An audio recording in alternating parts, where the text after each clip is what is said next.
வணக்கம் ஃப்ரெண்ட்ஸ். நாம் ஒரு 10 உளுந்த வடை செய்வதற்கு 1/2 கப் உளுந்தும் 1 ஸ்பூன் அரிசியும் சேர்த்து ஊற வைக்க வேண்டும். நாம் 1 ஸ்பூன் பச்சரிசி சேர்த்து கொள்ளலாம், அதனால் வடை நமக்கு கிறிஸ்பாக வரும். ஃப்ரெண்ட்ஸ், உளுந்தை நன்றாக கழுவி எடுத்துக்கொண்டு நாம் தண்ணீர் ஊற்றி அரை மணி நேரம் ஊற வைக்க வேண்டும். நாம் வடை செய்வதற்கு உளுந்து நன்றாக ஊறிவிட்டது. இப்பொழுது இதை நாம் அரைத்து எடுத்து விடலாம். நாம் தண்ணீரை நன்றாக வடித்து எடுத்து மிக்ஸி ஜாரில் போட்டு அரைத்து விடலாம். ஃப்ரெண்ட்ஸ், நாம் மிக்ஸி ஜாரில் இப்படி அரைத்த பின் சிறிதளவு தண்ணீர் தெளித்து தேவையான அளவு உப்பு போட்டு ஃப்ரெண்ட்ஸ் இப்படி நன்றாக வெண்ணெய் போல் நாம் அரைத்து எடுத்துக்கொள்ள வேண்டும்.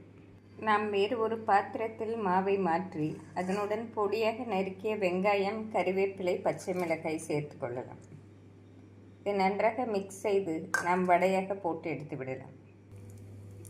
எண்ணெய் நன்றாக காயவும் நாம் வடையை போட்டு விடலாம். ஃப்ரெண்ட்ஸ், நாம் வடை போடுவதற்கு முன் ஒரு பாத்திரத்தில் தண்ணீர் வைத்து அதை தொட்டு மாவை உருட்டி போட்டு விடலாம்.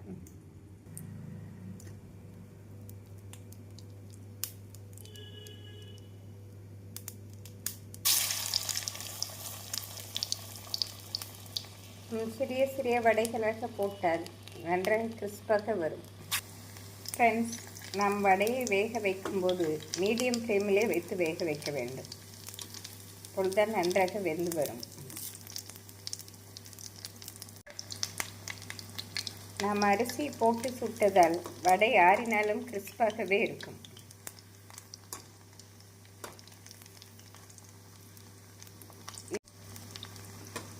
இரண்டு முதல் 3 நிமிடத்திற்குள் வடை நன்றாக வெந்து வந்துவிடும்.